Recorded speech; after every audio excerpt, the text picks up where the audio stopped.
Hello and welcome to Quays TV News. I'm Tom Rowland. Next Thursday there will be an election to introduce a new police commissioner. The Conservative Party are in charge of running the force, which has sparked a lot of opposition from the Labour Party, who believe it is dangerous to give one individual complete power over police service. Hannah Catherine has more.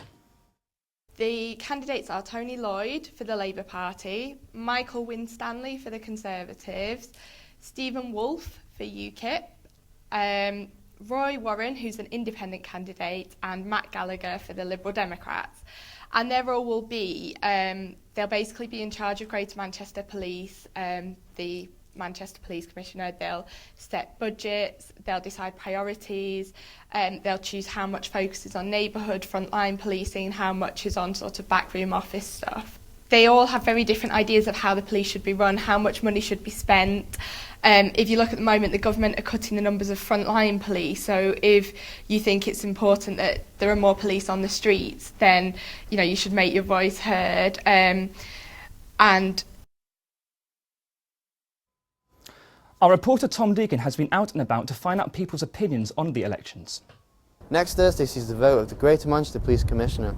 I'm here at Salford Quays to see what people's views are and who they'd vote for. Yeah, I think it could work. I think it's quite interesting. It's kind of a new approach. Well, to me it seems like it's politicising the police system, and I'm just not for it, and I'm not going to vote. I know Tony Lloyd, the Manchester MP, who's standing for it, so and I think he's he's done a good job in the past. So if I was going to vote for anybody, it'd be him. Yeah, number 3 or number 4. Okay. Because they kind of look like policemen.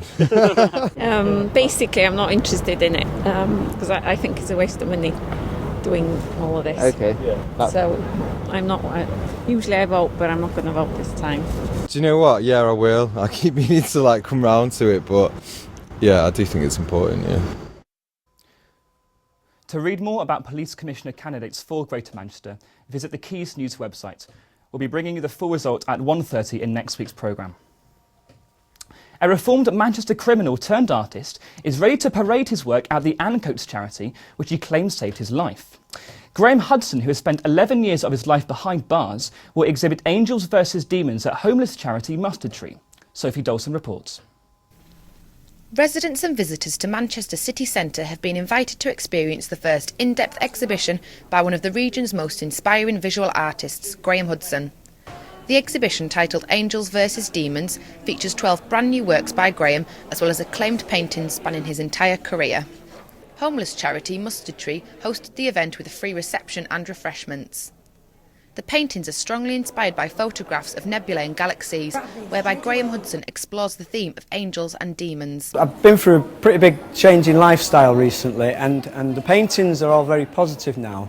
And it strikes me that the paintings from the past, when I've looked at them, are all quite dark. When I was in a dark place, I was suffering with drug addiction, alcoholism, crime, jail. So there was a lot of self-inflicted suffering in the past, but now I'm in a place where I feel free and I feel able to express myself in a slightly more, a very much more positive way. And so it's almost as if I've got rid of most of the demons. There's still a bit of work to do, but that's the way it feels.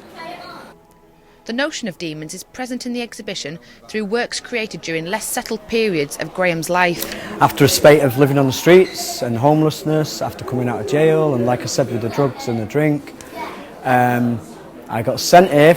I ended up in an hostel in Longsight, and they sent me here kicking and screaming because I didn't really want to come. But when I landed, it was pretty much the same day. I'd never been to a place like this where people cared en masse, and I realised that pretty sharpish that it could save my life, this place, because I was in a bad state. And so I signed up straight away for 5 days a week, and it really is, the rest is history. And it's the first time in my life for 25 years that I can say I don't drink anymore, which is absolutely amazing. And so yeah, it's given me a massive purpose. I've got a lot of my kids are here today. They're proud of me again, and it's just this place, I'm just devoted to this place. Graham is set to expand his studio space at Mustard Tree. He hopes to continue painting and offer his transferable skills to future and hopeful artists who come through his doors. Sophie Dawson, Quays TV News. Now, last year, over 100,000 people took part in Britain's most popular science festival. This year, the Semaphore to Smartphone event was held at the University of Salford. Last weekend, the Semaphore to Smartphone event took place at the University of Salford, covering all aspects of telephone communications, from the old day communicating using flags, right through to today's multimedia smartphones. I met up with Nigel Lynch, Professor of Telecommunications at the University of Salford, to talk about key highlights of this year's event. There's lots of highlights with the exhibition this time. It's bigger and better every year. So we have all of the technologies on show. We've got working telephone exchanges, we've got all forms of telephones right through to the mobile. We've got a very large amateur radio display, a great television display this year, which includes vintage BBC equipment, including an outside broadcast truck, right up to modern day IP television from the BBC and their sports app. And then, of course, we move on to the convergence of telecommunications and television and computing, where we also have a retro computer display and finish off with computer-generated special effects as well. The main attraction this year was the broadcast truck North 3, which was used for large events such as the Grand National and many other great sporting events. Yeah, we're delighted this year to have North 3 with us, which is a BBC outside broadcast truck from the 1970s. It's now being restored by a group of enthusiasts, and you can see behind me here examples of vintage cameras used by the BBC television. And of course we've also brought that right up to date with colleagues from BBC Research and Development next door who are showing the latest in IP television with the sports app and new technologies. The Manchester Science Festival runs from the 27th of October to the 4th of November. I'm Thomas Deegan, reporting for Quays TV News. David Sweeney, the Director of Research, Innovation and Skills for the Higher Education Funding Council of England, has been touring the University of Salford's facilities at Media City UK. We caught up with him earlier to ask about the future of digital innovation in higher education. Well, I just think it's groundbreaking for UK universities to be involved closely, not only with industry, but with an industry that's transforming itself right now, and the university is at the heart of that transformation. Well, I think we need a vibrant set of small companies around the big players. I think that highly skilled graduates are the only way that you'll establish that ecology, and I hope and expect that Salford will be at the heart of that. I find it difficult to see how we can't do work that's cross-disciplinary. Everything you see around you involves thinking from the best brains in many disciplines, and I think if we're going to understand the complex problems of today, we've got to work together to do that. Oh, I think the money is being used effectively, and I think the work we're doing to develop case studies of the contribution that universities make to society bears that out.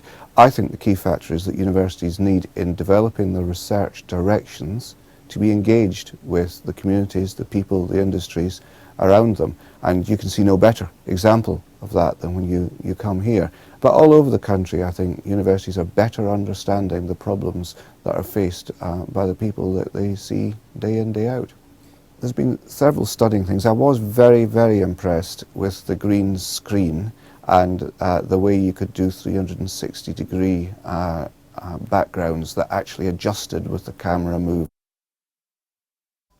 The Trafford Centre began the countdown to Christmas this week for its highly anticipated Christmas light switch on. There was a variety of acts to mark the occasion as swarms of crowds gathered to watch McFly turn on the lights. The centre was beautifully with astonishing decorations all around. Excitement was building up throughout the night and celebrations reached a climax as McFly came out to greet the crowds of freezing cold fans. Now join us next week when we'll be live with Hazel Blears here at Media City UK. And don't forget to visit our website, quaysnews.net, or you can get in touch on Twitter, @QuaysNews. You can also watch our attempt to cycle for 24 hours, all for children in night. See you next week.